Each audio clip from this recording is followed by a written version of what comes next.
আকাশের অবস্থাটা তো ভালো ঠেকছে না হালদার। আজ 12 দিন হতে চললো, কেমন কালো হয়ে রয়েছে। মেঘ নড়ছে না, বাতাস বইছে না। বলি হলোটা কি বলো তো? আরে হবে আবার কি খুড়ো, ঘোর কলি, জগৎ জাহান্নামে গেছে। চারপাশে কি চলছে দেখছো না? আকাশের আর কি দোষ? ওসব কলিটলি কিছু না, এ হলো পরিবেশ দূষণের ফল। সবাই মিলে যে হারে দূষণ ছড়াচ্ছে তাতেই এসব ঘটছে। পৃথিবী ধ্বংস হতে আর বেশি দিন বাকি নেই। আমার কিন্তু মনে হচ্ছে এ নিশ্চয়ই ওই কুতুবপুরের কোনো কারসাজি। নিশ্চয়ই ওই বেটাদের হাত আছে এর পেছনে। আমি কালকে ওদিকে গেছিলাম একবার পটো মিস্ত্রির খোঁজে। গিয়ে দেখি কি না সেখানে মেঘের ছিটে ফোঁটা নেই, একেবারে ঝকঝকে তকতকে আকাশ। তখনই আমার সন্দেহ হয় এ নিশ্চয়ই ওদের কোনো শয়তানি। বেটারা মহা শয়তান। হ্যাঁ হ্যাঁ, সে যাই হোক, এখন আমাদের তো একটা কিছু উপায় খুঁজে বার করতে হবে নাকি? এমন করে চুপ করে আকাশের দিকে তাকিয়ে বসে থাকলে তো আর চলবে না। বেশ, তবে একটা মিটিং ডাকলি হয়। সবাই আসুক, বলুক কার কি মনে হচ্ছে, কি করা যায়। সবাই মিলে ভাবলে যদি একটা কিছু সুরাহা হয়। মিটিং ডাকলি কি আর সব সমস্যার সমাধান হয় না? কখনো হয়েছে? হ্যাঁ, এর জন্য অনেক কাঠখড় পোড়াতে হবে মনে হচ্ছে। সে কাঠখড় পোড়াতে হয় হোক, কিন্তু এর একটা বিহিত হওয়া চাই। জানা দরকার এর পেছনে কার বা কাদের হাত রয়েছে। এমন হেনস্থা তো আর বসে বসে সহ্য করা যায় না। বেশ বেশ, তবে একটা মিটিংই ডাকো না হয়। আসুক 5 জন, কে কি বলছে শোনা যাক। সমস্যাটা যখন সারা গাঁয়েরই, তখন বলুক সকলে মিলে কি উপায় করা যায়। আমি বলি কি মিটিং ডাকা হোক, কিন্তু খবরটা যেন 5 কান না হয় সেটাও খেয়াল রাখতে হবে। আমরা কি ভাবছি কি করছি এসব যেন ওই বেটারা কেউ জানতে না পারে। হ্যাঁ, ভাই সব, কথাটা হলো আজ 15 দিন হয়ে গেল আমাদের গায়ের আকাশ মেঘে কালো হয়ে রয়েছে। কোনো হাওয়া বইছে না, মেঘেরও কোনো নড়াচড়া নেই। এর ফলে গরমও বাড়ছে, ফসলের ক্ষতি হচ্ছে, বাচ্চা বুড়ো সব অসুস্থ হয়ে পড়ছে, কাজকর্ম লাটে উঠছে। এখন এমন ভাবে চলতে থাকলে গায়ের যা বিষয় সম্পত্তির ক্ষতি হবার তো হবেই, বরং পটাপট করে লোক মরাও কিছু বিচিত্র নয়। তাই আমাদের এখনই একটা কিছু উপায় খুঁজে বার করা উচিত, যাতে এই মাথার ওপর আটকে থাকা মেঘের পাল সরিয়ে ফেলবার কোনো একটা উপায় করা যায়। হ্যাঁ, আমার মতে সকলে মিলে এখনই বিষয়টা নিয়ে একটা পিটিশন লিখে নিয়ে গিয়ে আমাদের বিডিও সাহেবকে জানানো উচিত। তিনি যদি একবার দয়া করে আমাদের গ্রামে এসে ব্যাপারটা খতিয়ে দেখে এর একটা কোনো বিহিত করেন তো কিছু হয় আর কি। আরে রাখো তোমার বিডিও, বলি বিডিও এসে করবেটা কি?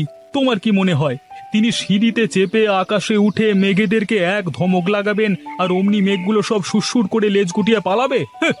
আরে না না, ওসব বিডিও টিডিও এসে কিচ্ছু করতে পারবে না, ওদের কম্ম নয় এসব। যা করবার তা আমাদেরই করতে হবে। এসব হলো ঘোর পাপের ফল। ধম্মকম্ম চুলোয় গেছে বলেই এটা হলো। এর একটাই উপায়, গায়ে একটা কীর্তন বসানো হোক। শান্তিপুরের উত্তম কীর্তনিয়াকে একটা খবর দাও। ঠাকুরের নাম করলেই একমাত্র এ মেঘ কাটতে পারে। এটা ধম্মের কথা নয় দাদা, এটা বিজ্ঞানের যুগ। হ্যাঁ, আমাদের বুঝতে হবে মেঘ কি আর কিভাবে এটা তৈরি হয়, আর কেনই বা সে দিনের পর দিন একই জায়গায় ঝুলে থাকে, বুঝলে? তাই প্রথমেই আমাদেরকে জানতে হবে যে এরকম কেন হয়। ঠিক আছে? কিছুই আর আমাদের জানতে বাকি নেই মশাই। আমরা কেউ ঘাসে মুখ দিয়ে চলি না। হ্যাঁ, কই পাশের পঞ্চায়েত কুতুবপুরের মাথায় তো কোনো মেঘ নেই। কই পিয়াশাল, কালসাগিরি, বেতাই, নবীপুর কোথাও তো কোনো মেঘ জমে নেই। তবে ঠিক আমাদের গায়ের মাথায় এমন মেঘ জড়ো হয়ে রয়েছে কেন বাপু? কারণ এ হলো ষড়যন্ত্র। কে বা কারা এই ষড়যন্ত্রের পেছনে রয়েছে সেটাই আমাদের খুঁজে বের করতে হবে। দরকার পড়লে আমাদের কোর্টে মামলা করতে হবে, বুঝলে?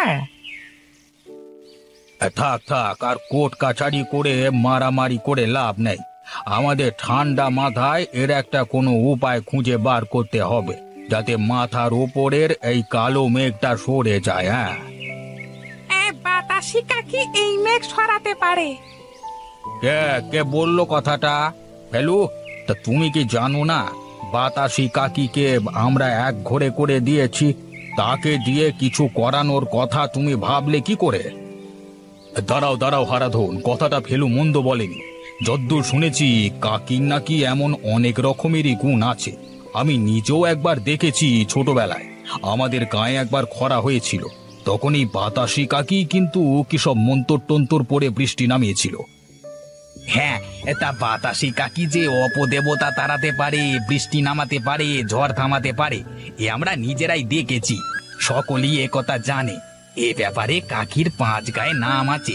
এখনো লোকে বিপদে পড়লে কাকিকে ডেকে নিয়ে যায়। সে না হয় বুঝলাম, কিন্তু আমরা এই পঞ্চায়েত থেকেই তো সন্দেহজনক কাজকর্মের জন্য আর ওই ফটিকের ছেলেটাকে নিজের নাতি মনে করে ঘরে আটকে রাখবার জন্য কাকিকে এক ঘরে করেছিলাম। সে আর মুশকিল কি? এখন আমরাই ফের সেসব ভুলে গিয়ে কাকিকে গায়ে ডেকে আনতে পারি। বিশেষ করে গায়ের যখন এত বড় বিপদ, তখন তাকে আমাদের ডেকে আনা উচিত বলেই তো মনে হয়। যতই হোক, কাকি তো এ গায়েরই লোক। তাছাড়া সত্যি বলতে কি, কাকি যে খারাপ কিছু কখনো করেছে তাও তো কিছু প্রমাণ হয়নি, তাই না? কিন্তু কাকি যা বদমেজাজি, কে যাবে তাকে ডাকতে? আর ডাকলি কি কাকি আসবে? বেশ, বিষয়টা যখন গ্রামের উপর ঝুলে থাকা বিপদ কাটানোর ব্যাপার, তখন আমি না হয় যাব কাকির কাছে, দেখব বুঝিয়ে শুনিয়ে কাকিকে রাজি করানো যায় কিনা। কাকিমা, ও কাকিমা, এই দেখো তোমার সঙ্গে দেখা করতে কে এসেছে। কে রে? জটাই নাকি? সঙ্গে কে ওটা?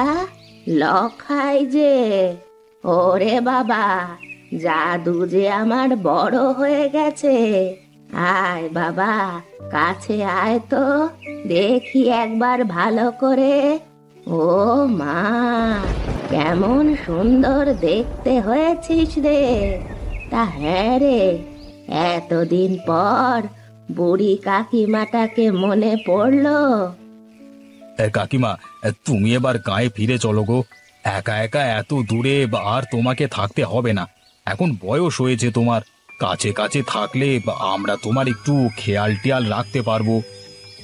সে কি রে, তোরাই তো আমায় গাঁ থেকে সভা করে বের করে দিলি। সে একটা ভুল চুক যা হবার হয়ে গেছে, এখন তুমি ফিরে চলো। যতই হোক, তুমি হলে আমাদের গাঁয়ের গুরুজন। তোমার এইভাবে একা একা গাঁয়ের বাইরে পড়ে থাকা কি ভালো দেখায়? না না, তুমি চলো চলো, এখন থেকে তুমি গাঁয়ে আমাদের সাথেই থাকবে। ব্যাপারটা কি একটু খুলে বল দিকি আমায়। মনে হচ্ছে তোরা কোনো বিপদে পড়েছিস, নইলে আর এ বুড়িকে তোদের কি প্রয়োজন? সত্যি কথাটা যদি বলিস তো ভেবে দেখতে পারি গায়ে আমি আবার ফেরত যাব কি যাব না। ঠিকই ধরেছো কাকিমা, গায়ের খুব বিপদ বুঝলে। আজকে 20 দিন হতে চললো, গায়ের উপর তাল তাল কালো মেঘ জমে রয়েছে, কিচ্ছুতেই নড়ছে না। ফসলের ক্ষতি হচ্ছে, ঘরে ঘরে অসুখ বিসুখ। এখন তুমি যদি এই বিপদ থেকে আমাদেরকে উদ্ধার না করো তো কে করবে বলো দেখি? তাই তো বলি, হঠাৎ বুড়ি কাকির প্রতি তোদের এত দরদ হলো কোত্থেকে? গায়ের মাথায় মেঘ যে একটা জমে রয়েছে সে আমি কদিন ধরেই দেখছি, আর সেটা যে ভালো কথা নয় এটাও ঠিক বটে। আচ্ছা বেশ, আমি গায়ে যাব, তবে একটা শর্ত আছে। মেঘ আমি তাড়িয়ে দেব, কিন্তু যতক্ষণ না আমার কাজ শেষ হচ্ছে ততক্ষণ পর্যন্ত গাঁয়ে সবাইকে আমার কথা মেনে চলতে হবে। আর মেঘ সরে গেলে আগে যেমন আমি গাঁয়ের ছোট ছোট ছেলে মেয়েদের সাথে মেলামেশা করতুম, সেই রকম মেলামেশা করতে দিতে হবে। ওই ছোট ছোট ছেলে মেয়েরা হলো আমার প্রাণ, বুঝলি? ওদের ছেড়ে আমি এক দণ্ড থাকতে পারি নে। আচ্ছা কাকিমা, তাই হবে। এখন বলো গো, এই মেঘ তাড়ানোর জন্য আমাদের কি করতে হবে? তোদের কিছুই করতে হবে না, যা করার আমি তা করব। তোদের শুধু কটা জিনিস জোগাড় করে দিতে হবে, সেইটুকুরই ব্যবস্থা করে দিতে হবে। আর কয়েকজনকে শুধু একটু গায়ে গতরে খাটতে হবে। বেশ বেশ, তাই হবে তাই হবে। ঠিক আছে, আমি তবে কাল সকাল সকাল গাঁয়ে যাব। সবাইকে গিয়ে বল গোলার মাঠে বড় বড় কয়েকটা উনুন খুঁড়তে। তারপর যা করার তা আমি করব।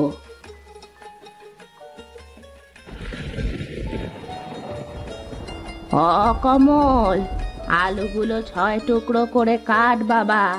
আর দেখিস ঝোলের আলু যেমন হয় তেমন লম্বা লম্বা করে কাটবি। অসুখেন, কুমড়ো শাকের ডাঁটা আর কচি কচি পাতাগুলো নিবি।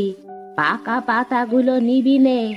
পাতাগুলো ভালো করে ছিঁড়ে টুকরো করে নে। ডাঁটাগুলো এই আঙুলের সমান লম্বা করে কাট আর খোসা ছাড়িয়ে নে। অগোপাল, ওলগুলো এবার 4 ছড়া তেঁতুল দিয়ে সেদ্ধ করে নাও। সেদ্ধ হয়ে গেলে জল ঝরিয়ে দিয়ে বাটা সর্ষে মাখিয়ে নিও ভালো করে।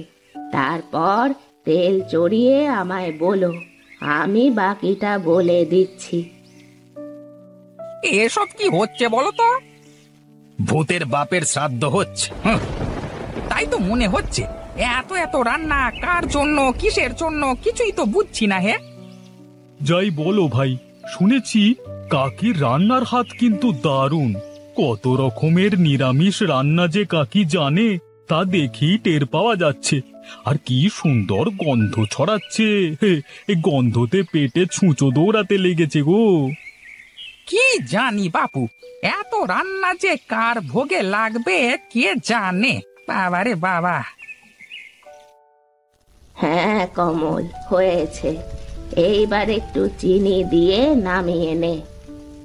তারপর সেগুলো ঢাকা দিয়ে দেওয়া হয়। এবার বেশ কিছু আসন পেতে কাকিমা নিজে একখানা আসনে বসে কিছুক্ষণ চুপ করে থেকে তারপর বিড়বিড় করে জপ করা শুরু করে। কাকিমা জপ শুরু করতেই গুড়গুড় করে আকাশে মেঘ ডেকে ওঠে। অল্প অল্প করে ঝোড়ো হাওয়া বইতে শুরু করে। 1 ফোঁটা 2 ফোঁটা করে বৃষ্টির জল পড়তে শুরু করে। লোকজন এদিক ওদিক তাকায়। মেঘ আরো ঘন হয়ে আসে ও পাক খেতে থাকে। বিদ্যুৎ চমকায়, বৃষ্টি পড়তে শুরু করে গুড়ি গুড়ি। খুব জোরে হাওয়া বইতে শুরু করে। কাকিমা আসনে বসে চোখ বন্ধ করে জপ করতে থাকে। এরপর এমন হাওয়া বইতে থাকে যে ধুলোয় সব অন্ধকার হয়ে যায়। লোকজন কেউ কিছু দেখতে পায় না। কি হচ্ছে বলো তো পুরো? কাকিমা দেখছি আমাদের আরো বড় বিপদে ফেললো। তাই তো দেখছি হালদার, কাকিকে না ডাকলি মনে হয় ভালো ছিল। কি এবার খুশি তো?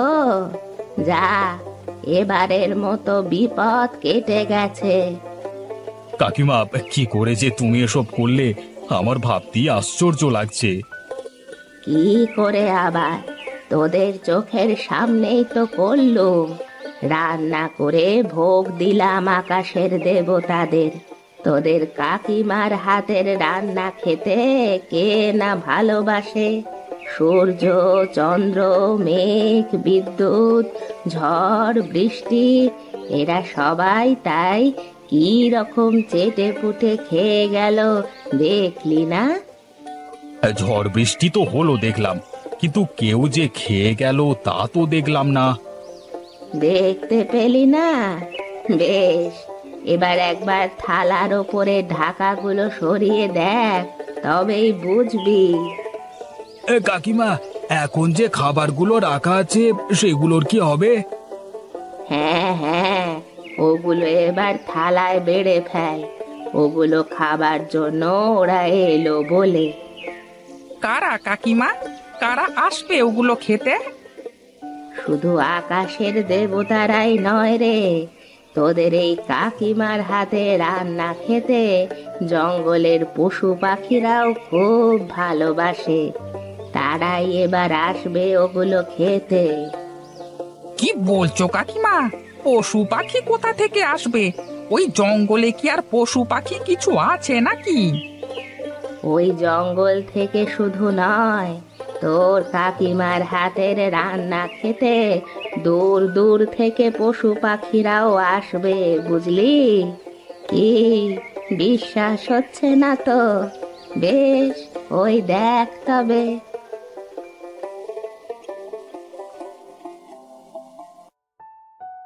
কি এবার বিশ্বাস হলো তো? তোদের কাকিমার হাতের রান্না খেতে সবাই ভালোবাসে কিনা? কাকিমা, সবাই তো খেলো, কই আমরা কিছু প্রসাদ পাবো না? এমন সুন্দর রান্না আমরা কি খেয়ে দেখবো না? তাও কি হয়? তোরা না খেলে কি আমার শান্তি হবে রে? তোরা যে সবাই আমার সন্তান। যা, তোরা সবাই মিলে এবার বসে পড় খেতে।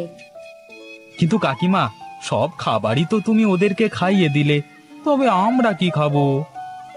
ধুর পাগল, ভোগের রান্না কি কখনো ফুরায় নাকি? ওই দেখ, কড়াই এখনো ভর্তি হয়ে আছে। যা যা, বসে পড় সবাই মিলে, ভাগ করে খেয়ে নে সবাই। জয় কাকিমার জয়, জয় কাকিমার জয়। খুব যে জয়ধ্বনি দিচ্ছিস। এখন তো মেঘ কেটে গেছে, এবার খাওয়া হয়ে গেলেই তো আবার কাকিমাকে বলবি গা থেকে বেরিয়ে যেতে। না কাকিমা, আর বলবো না। আমাদের ভুল হয়ে গেছে, আমাদেরকে মাফ করে দাও। তুমি এখন থেকে আমাদের সাথেই থাকবে, কেমন? আচ্ছা বেশ, তাই হবে। যা, এবার তোরা গিয়ে খেয়ে নে। খেয়ে বল কেমন হয়েছে তোদের কাকিমার হাতের রান্না।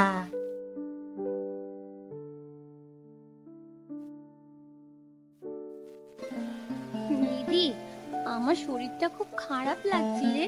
আমি যেন নিজের পায়ে দাঁড়াতেই পারছি না। কি বলছিস? তোর আবার হঠাৎ কি হলো বলতো? জানি না রে দিদি, আমার কিচ্ছু ভালো লাগছে না। যা, তুই গিয়ে শুয়ে পড়। মনে হচ্ছে তোর জ্বর এসেছে রে। হতে পারে। ডাক্তার কাকাকে যে ডেকে আনবো সেই সামর্থ্যটুকু আমার নেই। কি করে যে কি করি বলতো? ডাক্তার কাকাকে ডাকতে হবে না রে দিদি। এই দেখ না, কালকের মধ্যে আমি আবার তোর সাথে কাজ করতে পারবো। কাজ করাটা তো আর বড় কথা নয় রে। তুই তাড়াতাড়ি সুস্থ হয়ে যা, আমি ভগবানের কাছে এটাই প্রার্থনা করি। তোর খুব কষ্ট হচ্ছে না রে দিদি? কষ্ট নয় রে, মনটা খারাপ লাগছে।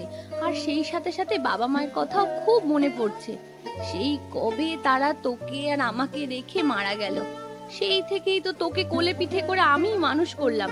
তাই তোর একটু কিছু হলেই আমার পায়ের তলা থেকে যেন মাটি সরে যায়। এই দিদি, তুই কাঁদছিস? না রে পাগলি মেয়ে, কাঁদবো কেন? তুই তো ঠিক হয়ে যাবি তাড়াতাড়ি। হ্যাঁ, আর তখন দেখবি আমি তোকে আর এই কষ্টের মধ্যে থাকতেই দেব না। আমি তখন বড় হয়ে তোর জন্য এত এত টাকা রোজগার করে নিয়ে আসবো। তখন আর আমাদের এত কষ্টই থাকবে না। কি বল, ঠিক বললাম না? হ্যাঁ রে বোকামে, টাকা কি আর মাটিতে ফলে যে চাইলেই মাটি খুঁড়ে নিয়ে নিবি? তাহলে তাহলে আর কি, তুই এবার মুখটা বন্ধ কর আর চুপচাপ শুয়ে থাক।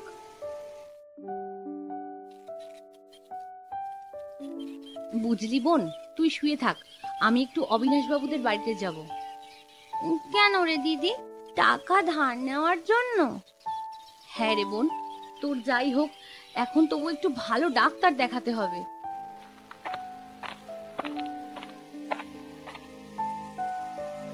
অবিনাশ বাবু, অবিনাশ বাবু। এ শুকুর গলা মনে হচ্ছে। হ্যাঁ আমি। তা বল, তোরা তো দরকার ছাড়া এখানে আসিস না, তা নিশ্চয়ই কোনো দরকার এসেছিস, বলে ফেল।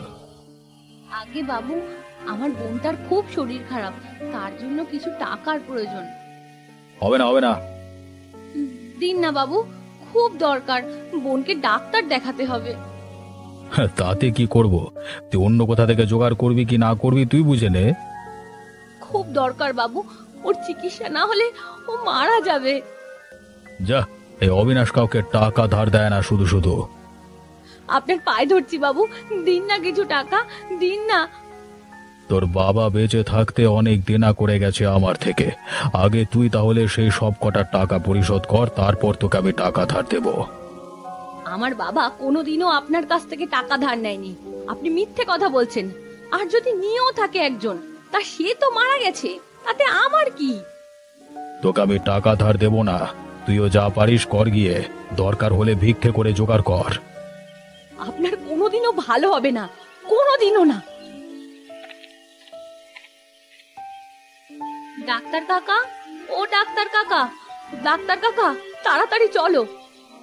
কি হয়েছে রে সুখু, এত হাঁপাচ্ছিস কেন? কাকা, আমার বোনটার খুব শরীর খারাপ, তুমি একবার তাড়াতাড়ি চলো না গো। কি হয়েছে সেটা তো বল, তাহলে আমি ওষুধগুলো গুছিয়ে নিয়ে যেতে পারবো।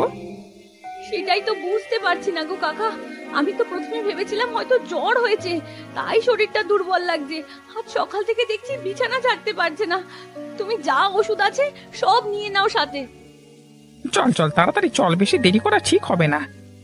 তুমি আগে আগে চলো, আমি পেছনে পেছনে বাক্সটা নিয়ে যাচ্ছি।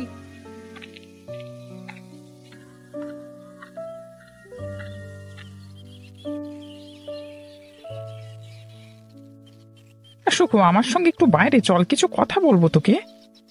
এখানেই বলুন না। না না, দুঃখুর সামনে বলা যাবে না।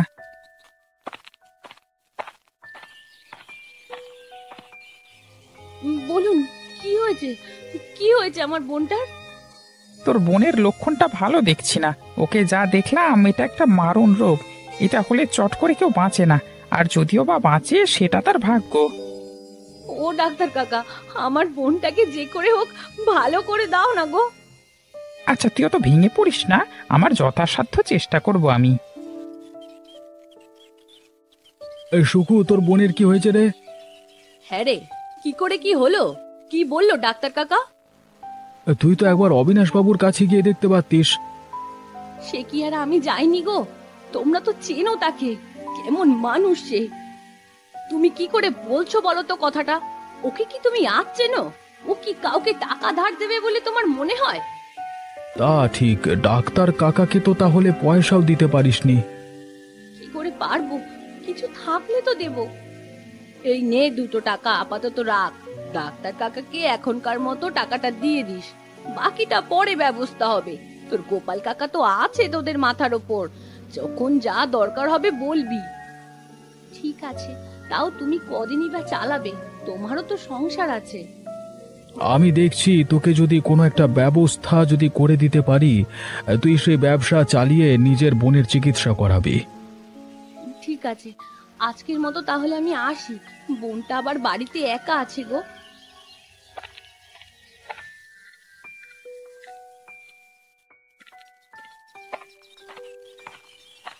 আরে শুকুরানি দিয়ে, তাই এই পথ দিয়ে কোথায়? গোপাল কাকার বাড়ি গেছিলাম, আর এদিক থেকে তোমার সঙ্গে দেখা হয়ে ভালোই হয়েছে গো। বলো বলো, কি দরকার বলো। এই খগেন তোমাদের জন্য সবকিছু করতে পারি। বেশি কিছু করতে হবে না, শুধু কিছু টাকা ধার দিলেই হবে। তুমি তো অবিনাশ বাবুর লোক, তোমার কাছে নিশ্চয়ই টাকার অভাব হবে না। কেন নয়, কেন নয়, নিশ্চয়ই দেবো। তবে তবে কি বলে ফেলো। এই খগেন এমনি এমনি তো কাউকে কিছু দান করে না, কিছুর বিনিময়ে কিছু দিতে হয় এই খগেনকে। কি চাই তোমার? আমাকে বিয়ে করতে হবে। কখনো না, মরে গেলেও কোনোদিন তোমাকে বিয়ে করব না, শয়তান লোক একটা। তবে কি বললি তুই? আমি শয়তান লোক? যত বড় মুখ নয় তত বড় কথা। হ্যাঁ, বেশ করেছি, শয়তান লোককে শয়তান বলবো না তো কি বলবো? তবে রে, দেখবি আমি কি করতে পারি। তুই আমার গায়ে হাত তুললি, তোকে যদি না আমি এই গ্রাম ছাড়া করেছি তো আমার নামও খগেন নয়। দেখ তোদের 2 বোনের কি হাল করি আমি। যাও যাও, কিছু করতে পারবে না। বলে কিনা ওকে বিয়ে করতে হবে, বুড়ো হয়ে মরতে চললো, এখনো বুড়ো শখ কম নয়। মারবো এমন একেবারে হাড় গুঁড়ো করে দেব, চেনো না তো আমায়। যাও এখান থেকে। এই চরের দাগ আমি সুদে আসলে ফেরত নিয়েই ছাড়বো, দেখে নিস তুই। তোকে তো আমি বারবার বললাম যে আমি তোকে একটা কাজের ব্যবস্থা করে দিচ্ছি। তোর কি এতই তাড়াতাড়ি যে ওর কাছে হাত পেতে টাকা ধার করছিস? আমি ভাবতেও পারি না যে খগেন দাদা এরকম একটা প্রস্তাব দেবে। তুই চল আমার সঙ্গে, তোকে একটা মাংসের দোকান করে দিচ্ছি। তুই ওখানেই আজকে থেকে মাংস বিক্রি করবি। তোর কাকিমা কিংবা আমি থাকবো তোর সাথে মাঝে মাঝে, চল। কিন্তু কিন্তু আবার কি আছে? তোর কাকা যা বলছে সেটাই কর। কিন্তু কাকা অবিনাশ বাবু আর ওই শয়তান খগেন এখানে সুষ্ঠুভাবে দোকান চালাতে দেবে বলে তোমার মনে হয়? আমিও থাকবো তো সাথে, দেখি না ওরা কি করে। কিন্তু ওকে একা দোকানে রেখেও তো যাওয়া যাবে না। কিন্তু এদিকে দুঃখুর কথাটাও ভুলে গেলে চলবে না। ও কিন্তু ঘরে একা আছে, ওকেও মেরে ফেলতে কিন্তু ওদের হাত কাঁপবে না। লতা, তুমি এক কাজ করো, তোমাকে এখানে থাকতে হবে না, তুমি দুঃখুর কাছে যাও। হ্যাঁ কাকিমা, কাকা যা বলছে তুমি তাই করো। তুই তাড়াতাড়ি মুরগিগুলো নিয়ে আয়, আমি তাড়াতাড়ি করে কেটে দিই। আর হ্যাঁ, আর একটা কাজও করবি, ও কোনো লোক যদি আসে তাহলে ডেকে ডেকে নিয়ে আসবি, কেমন? আচ্ছা ঠিক আছে।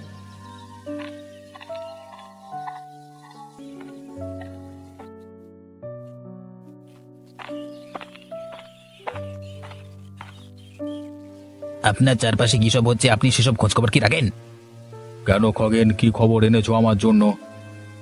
শুকু আর গোপাল মিলে দোকান দিয়েছে। কিসের দোকান? আমার এলাকায় দোকান দিয়েছে, অথচ আমি জানি না। আর একটা খবর, শুকু আমাকে অকারণে চড় মেরেছে, থাপ্পড় মেরেছে।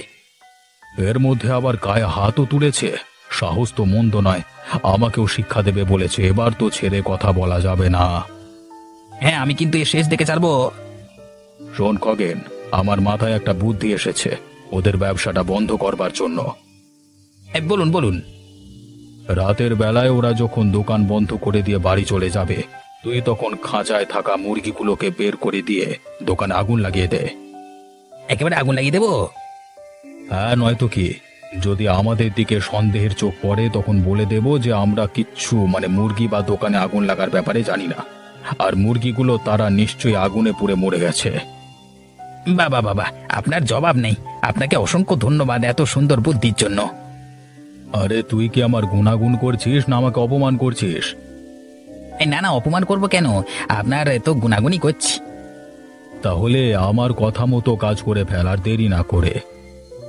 যাবো তো বটি, তবে আমি একা নয়। ছুঁচো মেরে হাত গন্ধ আমি একা কেন করব? আপনিও যাবেন আমার সাথে। আমি যদিও ধরা পড়ে যাই, একা খাবো না মার, আপনিও খাবেন। আরে চল চল, তাড়াতাড়ি দোকানটা বন্ধ কর। এত রাতে আর কেউ আসবে না মাংস নিতে। কাকা, আমার না মনটা কেমন কু গাইছে জানো। মনে হচ্ছে আজ কেউ না কেউ আমার দোকানের ক্ষতি করবে। কেউ না কেউ আবার কে আছে? না ওই খগেন আর অবিনাশ, ওরা ছাড়া কেই বা করবে? শোনো, আজ এখানে কাউকে না কাউকে একজন থাকতে হবে। দুজনেই না বাড়ি গেলে চলবে না। তুই যখন বারবার বলছিস তাহলে আমি থাকছি, তুই বাড়ি চলে যা। না, আমিও থাকি, কিন্তু দুজনকে সামনে থাকলে হবে না। কোথাও একটা লুকিয়ে থাকতে হবে, আর দোকানটার উপর নজর রাখতে হবে।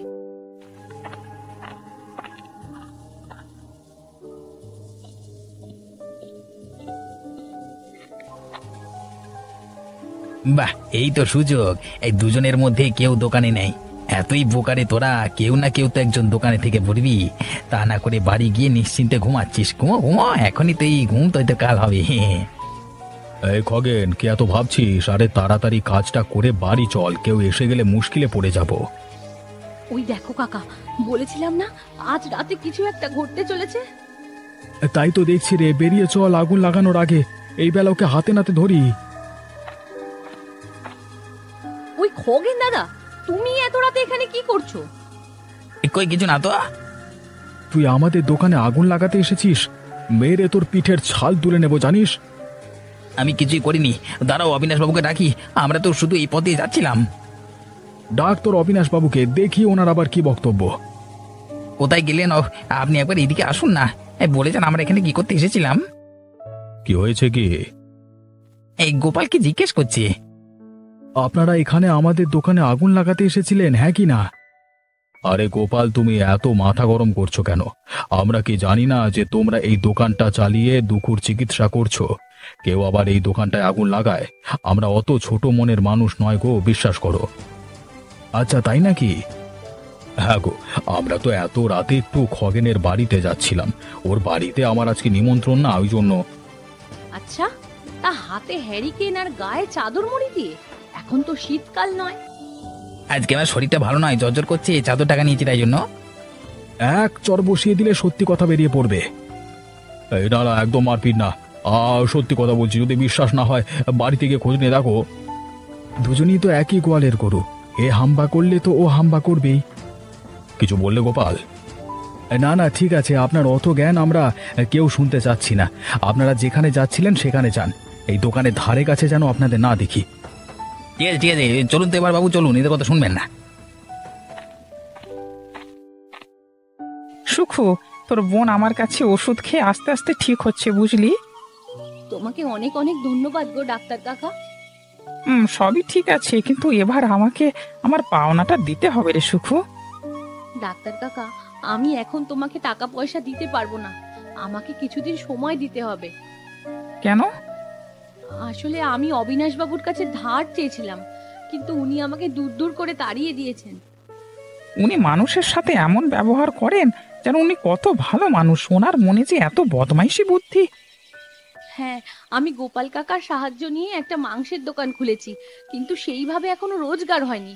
কিছুদিন যাক, তারপর তোমার সব টাকা পয়সা আমি মিটিয়ে দেব। ঠিক আছে ঠিক আছে, আমি তো আসল কারণটা জানবার জন্য তোর কাছ থেকে টাকা চাইছিলাম। তবে সুখু, অবিনাশ বাবুকে তুই এত সহজে ছেড়ে দিবি না, ওকে ওর যোগ্য জবাব দিবি না? হ্যাঁ হ্যাঁ, দেব তো বটেই, কিন্তু আমার সাথে আমিও কাউকে পাচ্ছি না যে আমাকে একটু সাহায্য করবে।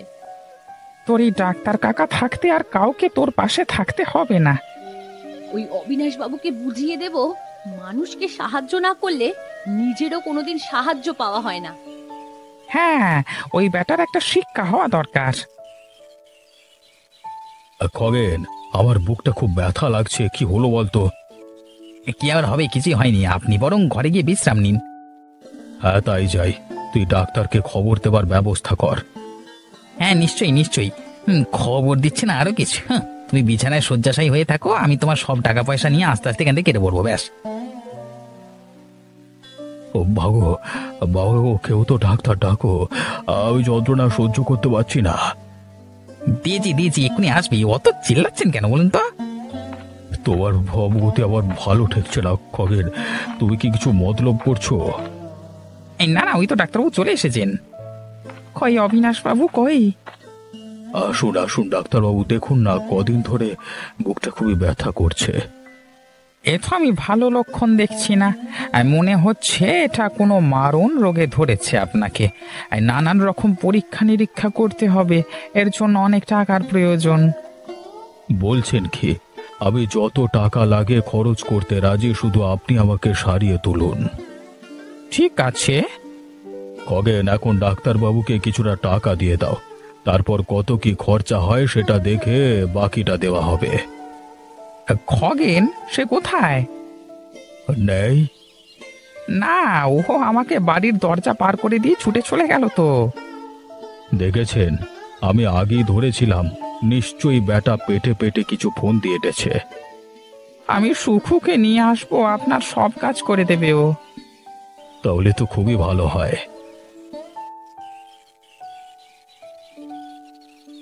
সুকু, এসেছিস? হ্যাঁ, ডাক্তার কাকাই তো আমাকে এখানে পাঠিয়ে দিলেন, বললো অবিনাশ বাবুর খুব শরীর খারাপ, তুই যা। আপনি আমার সঙ্গে যা খারাপ ব্যবহার করেছেন, আমি এখানে আসতামই না, ডাক্তার কাকার জোরাজুরিতেই এলাম। আচ্ছা বাদ দে ওসব কথা, এই নে আমার বালিশের তলা থেকে চাবিটা বের কর। দিয়ে কি হবে? আপনি আবার আমাকে চোর অপবাদ দেওয়ার ফোন দিয়ে আসছেন না তো?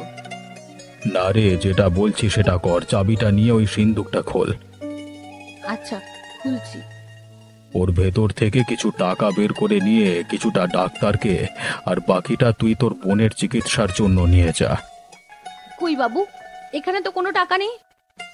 নেই? আমি বলেছিলাম না, ওই বেটা খগেন আমার সব টাকা চুরি করে নিয়ে চলে গেছে। আমার অসুস্থতার সুযোগ নিয়ে ও তলে তলে এই কাণ্ড করে গেছে।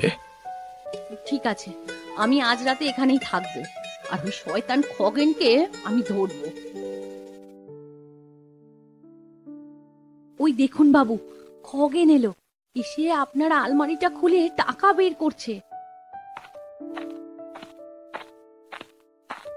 খগেন, তুই আমার আলমারিতে হাত দেওয়ার সাহস পেলি কোত্থেকে? কে রে? পেছন দিকে তাকিয়ে দেখ, তুই যার আলমারিতে হাত দিয়েছিস আমি তারই মালিক। আপনি এখানে কোথায় কি হচ্ছেন, মানে কি করছেন? আপনি না অসুস্থ? আপনি বিছানা ছেড়ে উঠছেন কেন? আমি একদম সুস্থ আছি। তুই কত বড় শয়তান সেটা দেখবার জন্য তো আমাকে বিছানা ছেড়ে আসতেই হতো। এতদিন ধরে যে আমি দুধ কলা দিয়ে কালসাপ পুষেছিলাম সেটা আজকে বুঝতে পেরেছি। আজকে তুই আমার বিপদের দিনে এত বড় ক্ষতি করলি। এই অবিনাশ বাবু, মুখ সামলে কথা বলুন। সুখু আমাকে নিজের চোখে না দেখালে আমি বিশ্বাসই করতাম না। আর শোন, আবার টাকাগুলো তুই যেখানেই রাখিস না কেন, ওই টাকা তুই ফেরত দিয়ে যাবি, না হলে তোকে মেরে টাঙিয়ে দেব। যা, আমার চোখের সামনের থেকে দূর হয়ে যা। আপনি আমার গালে চড় মারলেন, এর প্রতিশোধ আমি নিয়েই ছাড়বো, আর এই সুখুকেও আমি দেখে নেব। দেখলেন তো অবিনাশ বাবু, আপনি যাকে দূর দূর করে দাঁড়িয়ে দিয়েছিলেন সেই আজকে আপনার পাশে এসে দাঁড়ালো। আপনি কয়েকটা টাকা দেওয়ার বিনিময়ে এত ছোট করলেন নিজেকে। ছি ছি ছি ছি ছি। ঠিকই বলেছেন আপনি। আমি আজকে বুঝতে পারছি ওরা গরিব হতে পারে কিন্তু ওদের লোভ নেই। কিন্তু খগেন, ওকে আমি এত বিশ্বাস করতাম, ওই আজ আমার পিঠে ছুরি মারলো। এই সুখুর সেবাতেই কিন্তু আপনি আজ সুস্থ হয়ে উঠলেন। আসল কথা হলো আপনার সেই রকম কিছুই হয়নি। আপনাকে শিক্ষা দেওয়ার জন্য আমি আর ডাক্তার কাকা আপনার এই রোগকে মারণ রোগ বলে চালিয়েছিলাম। ওই খগেনকে আমি ছেড়ে দেব না। আর হ্যাঁ, একটা কথা সুখু, তুই এই টাকাগুলো রাখ, তোর বোনের চিকিৎসা করাস আর তোর মাংসের দোকানটা আরো বড় করে করিস। ওর বোন ওর রোজগার করা টাকায় সুস্থ হয়ে উঠেছে বাবু। হ্যাঁ, আর লাগবে না এই টাকা। তুই তোর কাছেই রেখে দে, আমাকে আর ফেরত দিয়ে ছোট করিস না। তোদের বাবা মা নেই মাথার উপর, আজ থেকে তুই আর দুঃখু এই বাড়িতে আমার মেয়ের মতো করে থাকবি, কোনো অভাব রাখবো না তোদের। আচ্ছা, তাই হবে।